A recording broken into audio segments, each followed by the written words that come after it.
Sir, Delhi ഇലക്ഷനിൽ AAPയുടെ കുത്തക തകരാൻ പോവുകയാണ്. കഴിഞ്ഞ 10 വർഷത്തെ ഭരണം മൂക്കും കുത്തി താഴെ വീഴുന്നു.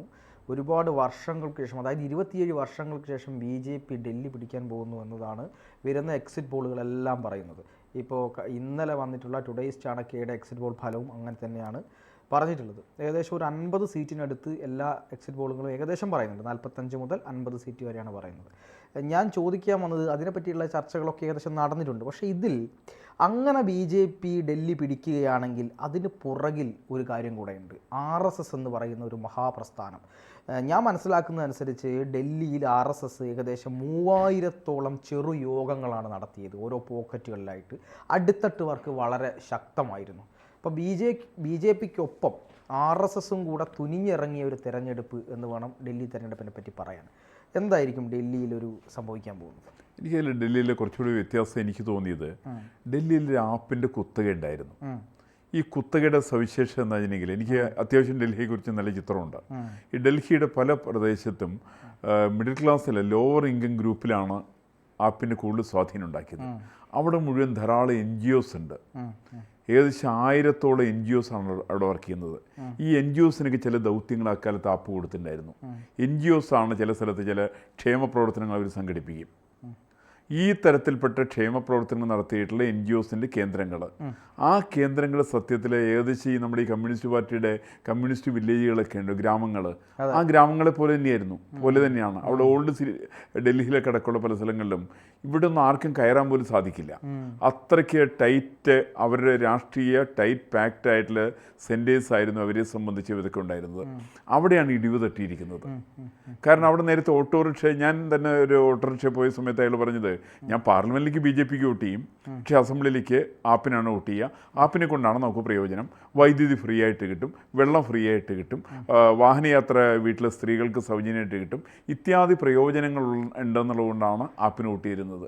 പക്ഷേ ഇതിൻ്റെ ഒരു മറുവശം ഇപ്പോഴുള്ള പ്രശ്നമുള്ളത്, ഈ സൗജന്യം മാത്രം മേടിച്ച് കഴിഞ്ഞിട്ടുണ്ടെങ്കിൽ എന്താണ് നാടിന് പ്രയോജനം? അവിടെ എന്തെങ്കിലും ഡെവലപ്മെൻറ്റ് ആക്ടിവിറ്റീസ് അവിടെ നടക്കുന്നുണ്ടോ? ഒരു ഡെവലപ്മെൻറ്റ്, സെൻട്രൽ ഗവൺമെൻറ് നടത്തുന്ന ഹൈവേയുടെ ഡെവലപ്മെൻറ്റ് അങ്ങ് ഒഴിച്ചു നിർത്തി കഴിഞ്ഞിട്ടുണ്ടെങ്കിൽ ഡൽഹിയിൽ ഡെവലപ്മെൻ്റ് ഇല്ല. ഗ്രാമപ്രദേശങ്ങളിൽ റോഡുകൾ ടാറിങ് നടക്കുന്നില്ല. അവിടെയുള്ള യാതൊരു അറ്റകുറ്റപ്പണികൾ നടത്താൻ യാതൊരു സംവിധാനവും ഇല്ല. ഈ സൗജന്യം കൊടുക്കുന്ന പരിപാടി മാത്രമാണ് ആപ്പ് കാലങ്ങളായിട്ട് നടത്തി വരുന്നത്. അപ്പോൾ ഈ ആപ്പിന് സൗജന്യം കൊടുക്കാനായിട്ടുള്ള അതിൻ്റെ ഇൻകം സോഴ്സ് എന്താണെന്ന് ചോദിച്ചാൽ ആ സോഴ്സ് അവർക്ക് നിശ്ചയമില്ല. കാരണം സെൻട്രൽ ഗവൺമെൻറ് കൊടുക്കുന്ന ഗ്രാൻഡ് ഇത്യാദി കാര്യങ്ങൾ അതൊക്കെ ഇതിനുവേണ്ടി വിനിയോഗിക്കുന്നു എന്ന് മാത്രമേ ഉള്ളൂ. ഇത് പെൻഷനുകൾ പോലും ഉപരിയായിട്ട് ക്ഷേമ പരിപാടി എന്നുള്ളതിൽ നടപ്പിൽ വരുത്തിക്കൊണ്ടിരിക്കുന്നത് ഒരു വരുമാനമില്ലാത്തൊരു സംസ്ഥാനമായിട്ട് ഡൽഹിയെ മാറ്റുന്ന കാര്യത്തിലാണ് വലിയ പങ്ക് വഹിച്ചത്. അത് വളരെ ഭാഗ്യവശാൽ അവരെ സംബന്ധിച്ച് സെൻട്രൽ ഗവൺമെൻറ് നേരിട്ടുള്ള കീഴിലുള്ള സ്ഥലമാണ്. അപ്പോൾ അതുകൊണ്ട് വൈദ്യുതി ഞങ്ങൾ സൗജന്യമായിട്ട് കൊടുക്കും, ഞങ്ങൾ ബസ്സിൽ യാത്ര സൗജന്യമാക്കും, ഇത്യാദി കാര്യങ്ങളൊക്കെ പറഞ്ഞ് കേട്ട് വിശ്വസിച്ച് വോട്ട് ചെയ്തിരുന്ന ഒരു വലിയൊരു സെറ്റ് ഡൽഹിയെ സംബന്ധിച്ചുണ്ട്. അപ്പോൾ അതുകൊണ്ട് ഈ അപ്പർ ക്ലാസ്സോ മിഡിൽ ക്ലാസ്സോ അല്ലാതെ കണ്ട് സാമ്പത്തികമായിട്ട് പിന്നോക്കം നിൽക്കുന്ന വിഭാഗങ്ങളുടെ വോട്ട് കൊണ്ടാണ് ആപ്പ് ജയിച്ചിരുന്നത്. അവരെ സംബന്ധിച്ച് പലപ്പോഴും ഈ പറയുന്ന അരവിന്ദ് കെജ്രിവാൾ എന്ന് പറഞ്ഞാൽ ഒരു ദൈവത്തെ പോലെയാണ്. കാരണം പ്രത്യേകിച്ച് അത് അണ്ണാ ഹസാരയുടെ പിന്തുടർച്ചക്കാരനാണ്. അതുകൊണ്ട് അഴിമതിക്കെതിരായിട്ടുള്ളൊരു ശബ്ദമാണ് അദ്ദേഹത്തിൻ്റെത്. ഈ ധാരണ അവർക്കുണ്ടായിരുന്നു, ശരിക്കുണ്ടായിരുന്നു. പക്ഷെ അത് പൊളിഞ്ഞു എന്നുള്ളതാണ് കഴിഞ്ഞൊരു 4-5 കൊല്ലക്കാലത്തെ അനുഭവമാണ്. ആദ്യം പൊളിയുന്ന ഇതിന് മാത്രമൊന്നുമല്ല കേട്ടോ. അദ്ദേഹം ഒരു വീട്, മുഖ്യമന്ത്രിയുടെ വീടുണ്ട്, അതിൻ്റെ ഇൻറ്റീരിയർ വർക്ക് ചെയ്തിൽ നടത്തിയിരിക്കുന്ന കോടികളുടെ എമൗണ്ടാണ് അതിനകത്ത് ചിലവഴിച്ചിരിക്കുന്നത്. പിന്നെ അദ്ദേഹത്തിന് പോലും വലിയ പണം മുടക്കിയിട്ട് കർട്ടൻ ഉണ്ടാക്കുക. പിന്നെ അദ്ദേഹത്തിന് കൂടെ നിന്നിരുന്ന ആളുകാരാണ്, അവരൊക്കെ സ്ഥലം വിട്ടു അദ്ദേഹത്തിൻ്റെ കൂടെ നിന്ന് പിരിഞ്ഞുപോയി. പിരിഞ്ഞു പോകാൻ പ്രധാനപ്പെട്ട കാരണം ഇവർക്കൊന്നും അരവിന്ദ് കെജ്രിവാളിനെ താങ്ങിക്കൊണ്ട് നടക്കാൻ വേണ്ടി സാധ്യമല്ല. സ്വന്തമായിട്ട് വ്യക്തിത്വമില്ലാത്ത കുറേ ആളുകളെ മാത്രം നിലനിർത്തിക്കൊണ്ടാണ് ആപ്പ് നിലനിന്ന് പോന്നിട്ടുള്ളത്. അവിടെയായിരുന്നു അരവിന്ദ് കെജ്രിവാളിൻ്റെ സ്ഥാനം ചിരിക്കതായിരുന്നു. ഇവിടെയാണ് നേരത്തെ പറഞ്ഞ പോലെ RSSൻ്റെ പ്രവർത്തനം ശരിക്കാതെയാണ്. RSS സംഘം ഞാൻ മനസ്സിലാക്കുന്ന അവിടെ 3000 കേട്ടോ, ഏകദേശം എനിക്ക് കിട്ടിയ ഇൻഫർമേഷൻ പ്രകാരം 50,000-ലധികം കുടുംബയോഗങ്ങൾ അവിടെ നടന്നിട്ടുണ്ട്. എന്ന് വെച്ചാൽ കുടുംബയോഗങ്ങളുടെയൊക്കെ പ്രത്യേകത, ഒരു കുടുംബയോഗം ശരിക്കൊരു കേവലം അതിന് പ്രത്യേകിച്ചൊരു പേരുണ്ട്, ലോകമത പരിഷ്കാരം എന്നാണ് പറയുക. ലോകമത പരിഷ്കാരം എന്ന് വെച്ചിട്ടുണ്ടെങ്കിൽ നിങ്ങളുടെ ലോകത്തിൻ്റെ മതത്തിൻ്റെ പരിഷ്കാരമാണ്. ലോകമതം എന്ന് വെച്ചാൽ അഭിപ്രായം, ഇപ്പം നമ്മളൊരു 15-20 പേരുള്ള ചെറിയ കുടുംബ യോഗങ്ങൾ സംഘടിപ്പിക്കുന്നു, അതിൽ ചില വിഷയങ്ങൾ അവതരിപ്പിക്കുന്നു, അതിൽ ആർക്ക് വേണമെങ്കിലും അഭിപ്രായം പറയാം. നിങ്ങൾക്ക് ആപ്പിന് അനുകൂലമായിട്ട് പറയാം, BJP അനുകൂലമായിട്ട് പറയാം, കോൺഗ്രസ്സിന് അനുകൂലമായിട്ട് പറയാം. ഈ കാര്യത്തിൽ നിലപാട് ഇപ്പോൾ CAA കുറിച്ചുള്ള ചർച്ചയാണ് വെക്കണമെങ്കിൽ അതിനകത്ത് പൗരത്വ ഭേദഗതി ബില്ലിൻ്റെ കേന്ദ്ര സർക്കാരിന് നിലപാട് തെറ്റായിരുന്നു എന്ന് പറയാനുള്ള അധികാരം കൊടുക്കുകയാണ്.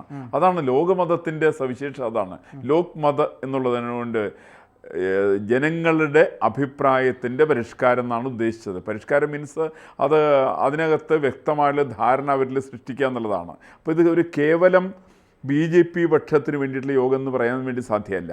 പൊതുസമൂഹത്തെ വിഷയങ്ങൾ പഠിപ്പിക്കണം.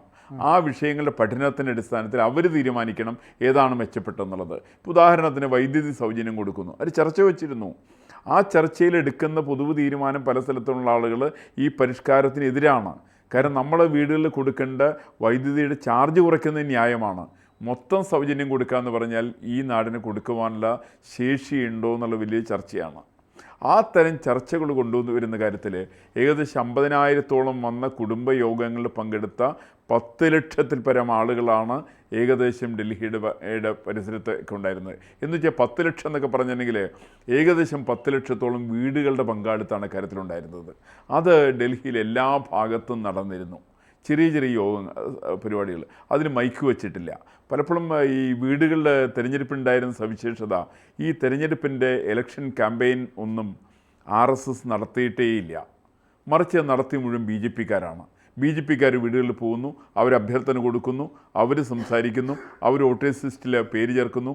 ആ വോട്ടേഴ്സ് ലിസ്റ്റ് പേര് ചേർക്കുന്ന പരിപാടി ആപ്പിനേക്കാളും വളരെ ഗംഭീരമായിട്ട് നടത്തിയിട്ടുള്ള BJP ആണ്.